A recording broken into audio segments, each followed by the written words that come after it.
Harley Quinn returned this week to the DC Universe app for its big Season 1 finale, and that episode was fittingly called The Final Joke. I'm Cape Joel, and this is the video series where I take a closer look at the episode that was and give my thoughts and feelings while shouting out any comic book Easter eggs I can find. Now, picking up from where the last episode left off, Poison Ivy is still very much dead at the hands of the Joker, and the crew wastes very little time having a funeral for her. Say what you want about the impermanence of death in superhero stories, Lord knows I do, but they really try and sell the tragedy and the gravity of this situation, while also reminding you that this is a dark comedy by sprinkling in some good old-fashioned Star Trek jokes. I don't know how it took me so long to see this, but Alan Tudyk has totally been doing a William Shatner riff with his Clayface from day one, and now I get it on a whole other level. Harley wants revenge, naturally, but she can't do it alone. He's locked up in his tacky tower, and the only way to get him is to join forces with Batman. After all, between the two of them, no one understands the Joker better, so surely they can take him down together. Their plan here actually reminds me a whole lot of a pivotal scene from Mad Love, both the comic book origin story for Harley and the TV adaptation, wherein she offers up a captured Batman on the occasion of Joker's birthday. And what? He's only 25? That blows my freaking mind every time a comic character with 80 plus years of publication history mentions their age, and it's always less than you assume. I mean, come on, how can I only be years older than the Joker? I finally see why Dan DiDio gets so pissy about characters progressing now. I feel old and I don't like it.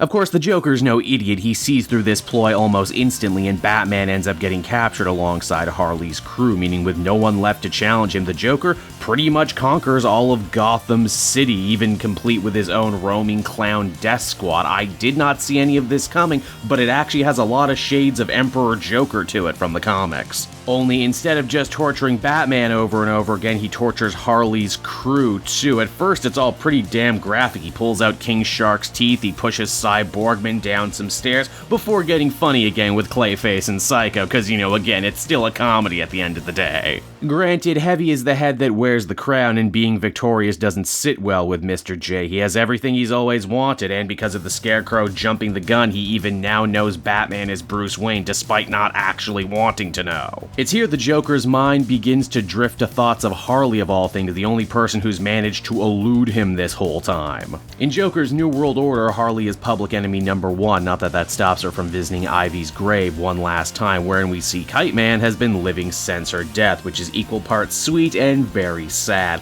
Chuck tells Harley that whether she chooses to run or chooses to fight, her crew will be put to death at Joker's rockin' 80s party, so the clock is literally ticking. With no other choices left, Harley chooses to play into the Joker's obsession and take herself hostage in hopes of springing the crew, and it's right here in the big final showdown things start to get really damn cool and interesting. Joker says that he'll free the crew and take Harley back if only she puts on her old costume, saying, hey, why mess with a classic? And you know what, as a comic fan, I have often found myself saying those exact same words, but now that the show has expertly made that old costume a symbol of Harley's abuse and trauma at the hands of the Joker, I feel gross for having thought that.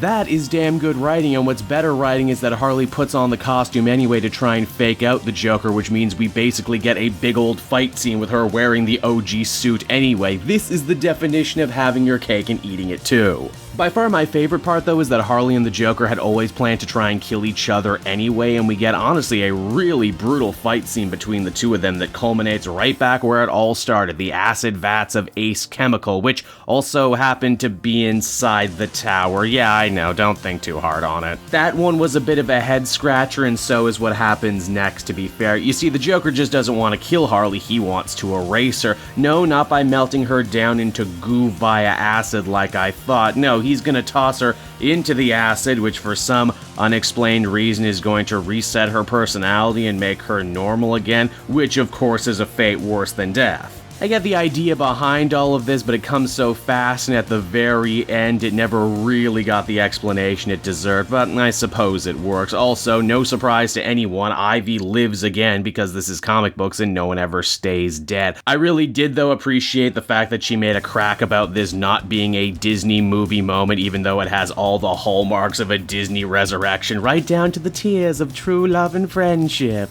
Speaking of hallmarks, it's a great comic book, Hallmark Self-Destruct self-destructing bases. The Joker blows up his own tower, but it's much bigger as all of Gotham ends up getting rocked by the aftershock, and Batman is lost in the explosion too. It's basically a big ol' inverse of No Man's Land when I think about it. This also means that Harley and her crew are literally the last ones standing over a destroyed Gotham, as both the Justice League and the Legion of Doom are no more. All their foes are dead or trapped or missing, except for the Joker, who might very well be going sane as he has from time to time in the comics. And it's on that really unexpected final note Harley Quinn comes to an end of its first season, and what a ride it's been. I dare say this show has handled Harley's turn from Joker's thrall to self-activated solo anti-hero better than the comics ever did, mainly because it can learn from a lot of the mistakes that the comics made along the way. It was funny, inventive, occasionally progressive, occasionally shocking, and with more emotional depth and complexity than I ever could have thought from that first trailer. In just 13 episodes, they build up their own fully functional and unique corner of the DC universe. The sky really is the limit for this show now, and I cannot wait for season 2.